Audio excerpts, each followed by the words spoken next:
Journey to the West, an audio drama series. Production notes. Episode 5. Hello, dear listeners. This is Lynn, the voice of the fifth monkey. Before we begin, you may have noticed that we didn't update for 3 straight weeks between chapters 4 and 5. That's mainly because I took a vacation.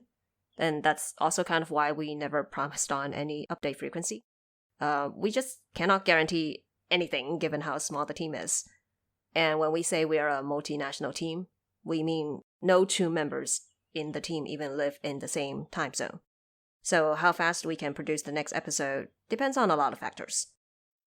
However, there are a lot of things you, dear listeners, can do to keep this journey going. Our website is www.thefifthmonkey.com, where you can find all our social media accounts. We are on YouTube, Twitter, Tumblr, Bilibili, and Weibo, among other places. If you listen to the episodes on podcast, our YouTube channel has every episode fully subtitled and ready for your reference. We are very thirsty for comments, so those are always welcome too. We also have an email address in case you're more old school. Our Twitter handle is 5th_monkey, with the 5 being the number 5. We have put it in the description of this episode if you want to give us a follow. So yeah, go follow us there and get the latest news on why we are slow on our next episode. And going forward, we do intend to set up subscriptions for this series because it would be impossible for the project to sustain without any income. Our entire team has basically been volunteering for 6 months by now. But we do also want to make sure the story is as accessible to readers around the world as possible.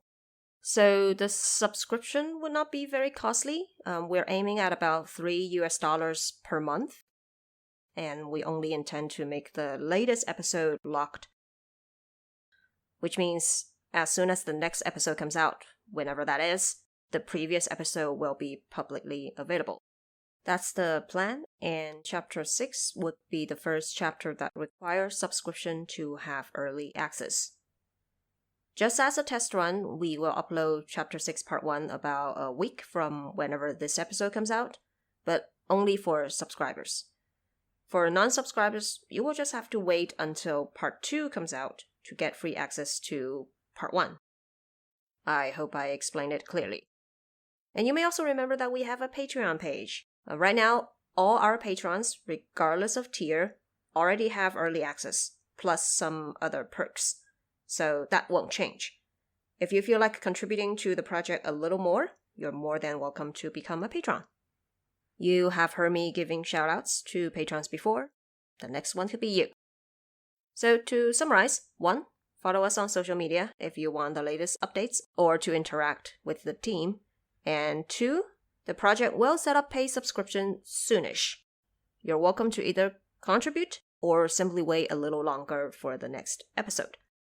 Our goal has always been to make the story of Journey to the West accessible to as many people as possible, and that hasn't changed. Phew, finally got that out of the way. Now, let's jump into the meat of the episode. First of all, we would like to clarify the relationship between Lady Queen Mother and the Jade Emperor. Despite what some modern adaptations may have led you to believe, they're not a married couple in the Taoist canon. And pardon me for repeating myself, but remember how the stories and characters in Journey to the West are the products of, yes, the collective imagination. It is the same for the Queen Mother and the Jade Emperor, who are in fact 2 figures developed independently from each other and only became somewhat related much later in history. The origin of the Lady Queen Mother goes all the way back to Shan Hai Jing, classic of mountains and seas, which is a Chinese classic text and a compilation of mythical places and creatures. It is believed to be written over 2,000 years ago, and it documented a being named Xi Wangmu. Now, even though we can directly translate the name Xi Wangmu to West Queen Mother, her earliest image was not at all like a conventional royal lady. In 山海经, 西王母 was described as a creature with a leopard tail and tiger fangs. She could howl like no other and had messy hair. In addition, she was the fearsome deity of natural disaster, disease, and punishment. So what you get is a very primitive and ferocious image of a powerful goddess created during a time before humanizing supernatural beings became the norm. Note that 西王母's earliest images formed when Taoism as a religion was still in its infancy. It wasn't until later when her image was absorbed into the Taoist canon. And it's also during her interaction with Taoist legends and teachings that the figure became connected to 蟠桃, divine peaches, and other female deities in the mythical system. 西王母 was believed to hold the secret to eternal life. If you're familiar with the legend of goddess Chang'e, the mortal woman who stole a magic pellet and flew herself onto the moon, know that this magic pellet, believed to grant one eternal life, came from none other than 西王母 herself. And during all this time, you wonder, where's the Jade Emperor? Well, he wasn't in the game until over 1,000 years later. Before he came around, people have designed a husband figure for 西王母 to fulfill the yin-yang balance. This husband was named 东王公, literally East King Father, just to make things obvious. But he soon became obsolete when the Jade Emperor rose to power in the mythical system during the Song Dynasty. Before Song Dynasty, the name Yu Di, or Jade Emperor, didn't even refer to a particular god. It was more often used as an umbrella term for powerful and noble deities. But Song emperors were very keen worshippers of this Jade Emperor figure. So they not only canonized the Jade Emperor as one individual deity, but also solidified his role as ruler of the Taoist heaven. All this time, the worship of 西王母 continued, and so naturally the top female god and top male god in the Taoist religion began appearing alongside each other. But even then, people didn't just go ahead and declare them married. It wasn't until Ming and Qing dynasties when you start seeing the two characters become more worldly in folk stories. Portraying deities in ways that make them more like humans is kind of the overall trend here.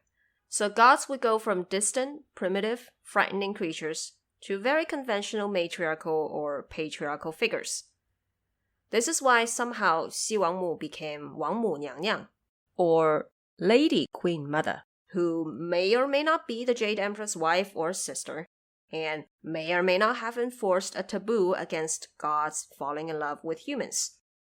At this stage, people are just throwing in what they think a powerful matriarch should be like into a pot to create this more recent image of the Lady Queen Mother, which should be familiar to you if you watched any drama from the last 50 years featuring this character. Meanwhile, the Jade Emperor was, well, the Emperor of Heaven. He is a much younger god, given how much later his image solidified. He does have some backstory to tell too, but they're overall much less fascinating than that of the Queen Mother. Till this day, many people still worship these two figures separately. And I think the Queen Mother enjoys more offerings than the Jade Emperor in general because she has been around solo longer. That means this awkward marriage, though present in some folklore, is far from being canon consensus in the religious context. So I guess you could just consider them colleagues. We're only touching the surface of their legends here, for we simply don't have time to dig too deep. Moving on. There are a couple of vocabularies from Chapter 5 that require some elaborating. First is the word jade. You hear a lot of things being described with jade in the story. But if you read the original text, you will realize that the word jade is being used as a cure-all word for many, many different concepts and objects. We can roughly divide these words into two large categories. The first category consists of items that are actually made of the mineral we call jade. So if we are describing jewelry, ornaments, or some solid item you can physically touch and hold, then the word jade most likely is an honest description of its material. However, in Chinese, we have separate characters used to refer to different items made of jade. So in theory, from the character alone, you're supposed to differentiate its shape and usage on top of the fact that it was made from jade. I'm going to give you an example. In the earliest surviving Chinese dictionary, 尔雅, roughly meaning approaching correctness, written over 2,000 years ago, we can find the following entry on jade discs. If the ring is wider than the hole, we call it 壁. If the hole is wider than the ring, we call it 院. If the ring is the same width as the hole, we call it 环. So for jade discs with a hole at the center, you already have at least 3 names based on its actual appearance. 壁, 院, 环. The same goes for other jade items. But unless a particular item is super important to the story, we would not go this far to name and describe them, and would only call them jade something. What you need to know is that there is always more to the jade than a mere description of the material.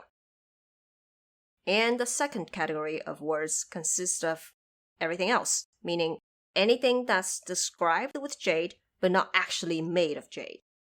Jade, you see, is a symbol of class, nobility, beauty, and virtue in Chinese culture. So in theory, you can literally describe anything nice with jade. The Jade Emperor is obviously not made of jade, but he is a powerful god with noble titles.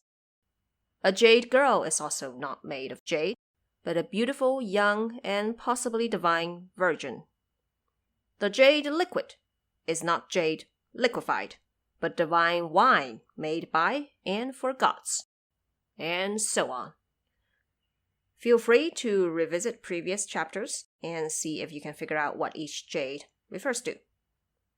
Next, so in Chapter 5, Part 1, when describing the dishes served in the grand feast, we mentioned the lips of a mysterious beast. In the original text, it was actually specified as 星唇. 唇 means lips, and 星 in contemporary Chinese refers to gorillas and chimpanzees.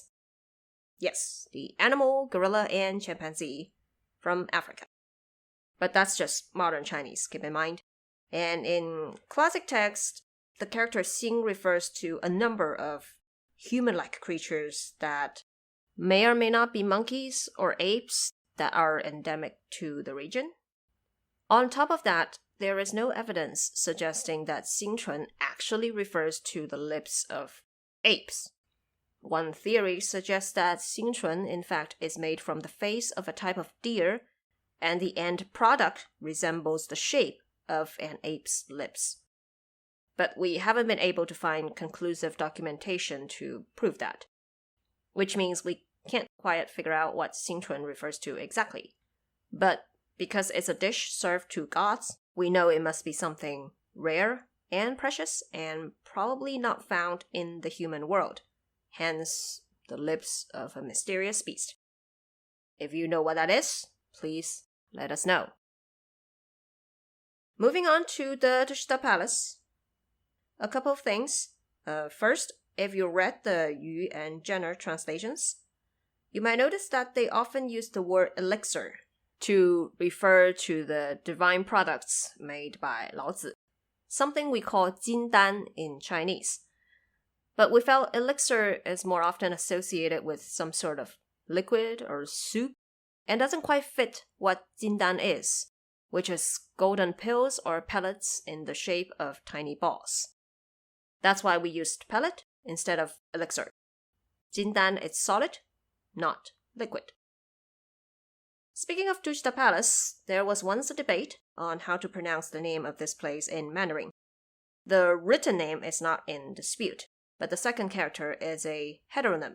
It has 2 pronunciations. which means the Chinese translation for Tushita Palace can either be 兜绿宫 or 兜帅宫.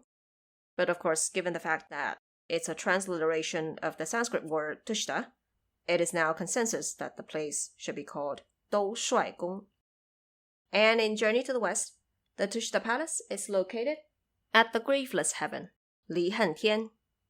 离 means to leave, be separated from, and 恨 means pain, hatred. 天 just means sky. So, according to its Buddhist origins, the name is understood as heaven where one is free from all pain and suffering. Hence the translation, griefless heaven. However, in theater and folk literature around the time Journey to the West came into being, the name was granted a new interpretation. It instead became known as Heaven of Separation Pain, and was used to describe an extreme state of despair from being separated from a loved one. So, depending on whether 离 is a verb or noun, the name 离恨天 can convey completely different meanings. Here in the novel, we went with the translation that aligns with its religious origins, but know that you may encounter the latter meaning in other works from the same period. And finally, we will briefly talk about the new deities introduced in this chapter. So, in the original text, the list of gods who participated in the battle against Sun Wukong is actually much longer. But of course, we don't have time to introduce them all. Instead, we picked out 4 groups of reoccurring deities who will show up again down the line. And they actually have pretty important roles on the Journey to the West. But we will get to them later on. The group I want to talk about a bit more is 九曜星官, officers of the 9 celestial luminaries.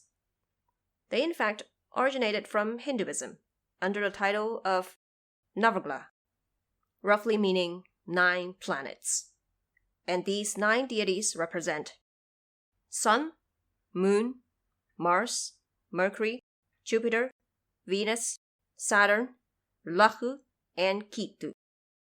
Rahu, or 罗侯星 in Chinese, is not an actual celestial body, but the ascending node of the moon. Ketu, or 季都星 in Chinese, is also not a real planet, but the descending node of the moon. This explains why we have the Great White Ghost Star, with the ghost star meaning planet Venus, but also another officer representing the same planet within the 9 celestial luminaries, because they literally come from different mythical systems. That's why. And you will learn later, the Great White Ghost Star possessed much greater power and was heavily involved in the Journey to the West. Whereas Chapter 5 is pretty much the highlight of the 9 celestial luminaries as a group. We went a bit longer than usual, but we finally reached the end of it. I would like to thank dear patron Lydia for sponsoring this episode. Yes, just like that. Maybe we will eventually get to a point where we have too many patrons to credit, and your name will just show up on screen in a long list. But right now, we can still credit you one at a time, and isn't that delightful? Again, our Patreon page is in the descriptions, and you're more than welcome to follow us on social media. Before you leave, don't forget to subscribe. This is the Fifth Monkey, and thank you for listening.